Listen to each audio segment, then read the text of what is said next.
میرا دل کرتا ہے کہ میں یہ حدیث نہ لوگوں کی روحوں تک اتار دوں۔ حضور فرماتے ہیں میں نے جس کے سامنے دین پیش کیا اس نے دلیل مانگی، وہ بھی کوئی اپنا ہے جو اپنوں سے دلیلیں مانگے، وضاحتیں مانگے، یہ کیسے تھا تو وہ کیسے تھا، تو یہ چیز کدھر سے آئی تو وہ کدھر گئی۔ آپ اپنوں سے دلیلیں مانگ رہے ہیں، آپ اپنوں کو کٹہروں میں کھڑا کیا ہے۔ حضور یہ نہیں فرماتے کہ دلیل تھی کوئی نہیں، فرمایا جس نے مانگی میں نے دی دلیل، اور لوگ دلیل دیکھ کے مسلمان ہوئے۔ حضور فرماتے ہیں لوگوں سنو یہ میرا ابو بکر ہے، میں نے اسے کہا کلمہ پڑھ لے، اس نے دلیل ہی کوئی نہیں مانگی، فوراً ہی کلمہ پڑھ کے مسلمان۔ یہ اعزاز ہے۔ یہاں تو تھک گئے لوگ اپنوں کو دلیلیں دیتے، وہ جی ویسے کیسے تھا، تو ایک بندہ یہ کہہ رہا تھا تو دوسرا کہنے دے جو دنیا کہتی ہے، تو اپنی بات کر، تو بتا تو کیا کہتا ہے، اپنی رائے بیان کر، تیرا نظریہ کیا ہے، تیرا ذوق کیا، تو چھوڑ لوگ کیا کہتے ہیں، اپنی بات کر۔ اگر ابو بکر صدیق لوگوں کے کہنوں پہ چلتے تو مکہ تو سارا کچھ اور کہہ رہا تھا، اس وقت تو کچھ تھا ہی نہیں جو کہتا کہ نہیں تو ٹھیک چل رہا ہے، دنیا ساری کچھ اور کہہ رہی تھی، لیکن صدیق اکبر کہہ رہے تھے نہیں نہیں، سچ وہ ہے جو مدینے والے رسول فرماتے ہیں، سچ وہ ہے جو میرے آقا نے فرمایا ہے۔ اپنی زندگی میں انہوں نے بتایا لوگوں کو کہ دین کا مزہ لینا ہے تو پھر ذرا غلامی کر کے آتا ہے، پھر ذرا پورا پیار کر کے آتا ہے، پھر پوری محبت دے کے پھر غلامی کا مزہ۔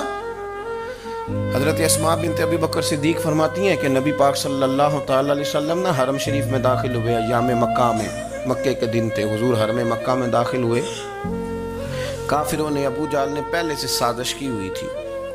جیسے ہی حضور اندر داخل ہوئے تو شور کرنے لگا، کہنے لگا یہ تمہارے بتوں کو برا کہتے ہیں اور تمہیں شرم نہیں آتی، یہ تمہارے معبودوں کو گالی دیتے ہیں، معاذ اللہ یہ برا کہتے ہیں، میں خیال نہیں آتا۔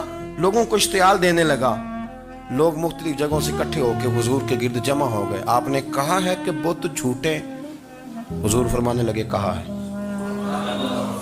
آپ نے کہا ہے کہ یہ کچھ نہیں کر سکتے، فرمایا کہا ہے۔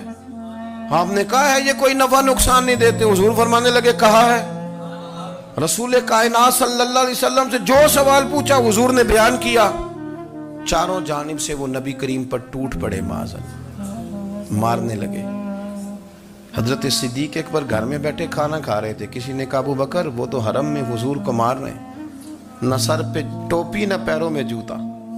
ابو بکر دوڑے، سر پٹ دوڑے، بھاگے۔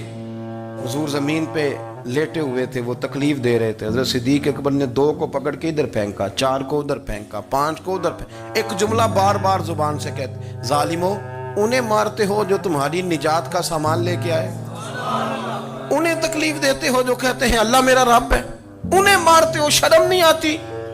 اب انہوں نے حضور کو چھوڑ کے تو جناب صدیق اکبر کو مارنا شروع کیا۔ حضرت صدیق اکبر، عقبہ بن ابی معیط، عتبہ عتیبہ، ان کے ہاتھوں میں جوتے تھے۔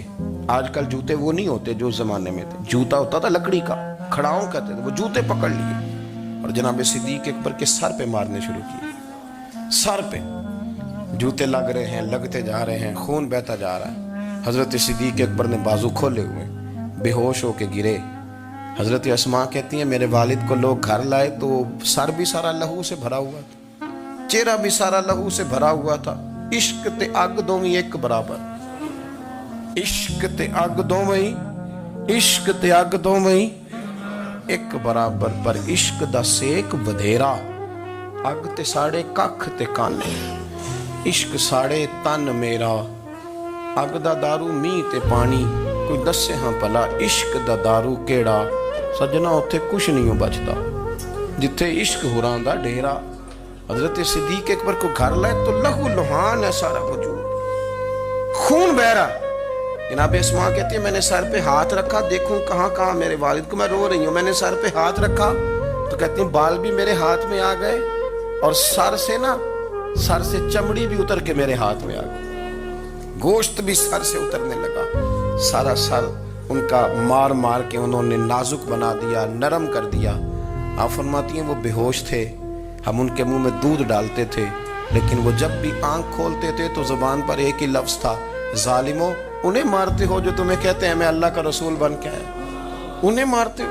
اس ترتیب سے رسول اللہ کی غلامی کی، اس رنگ میں نبی پاک سے پیار کیا، نبی پاک کے حصے کے زخم اپنے سینے اور دل پر برداشت کیے، اس لیے تو میرے کریم نے فرمایا تھا لوگوں سن لو میرے ساتھ جس نے بھی نیکی کی میں نے بدلہ دے دیا، میں نے ابو بکر کو نہیں دیا، میں ابو بکر کا ہاتھ پکڑ کے اللہ کی بارگاہ میں لے جاؤں گا، میں کہوں گا مالک اس نے بڑی نیکیاں کی ہیں تو ہی اسے اجر عطا فرما، میں لے کے جاؤں گا کہوں گا اے اللہ تو دے اسے اجر، اس نے بڑی نیکی کی، اس نے بڑا پیار کیا، اس نے میرے ساتھ بڑی محبت کی، اس نے بڑی غلامی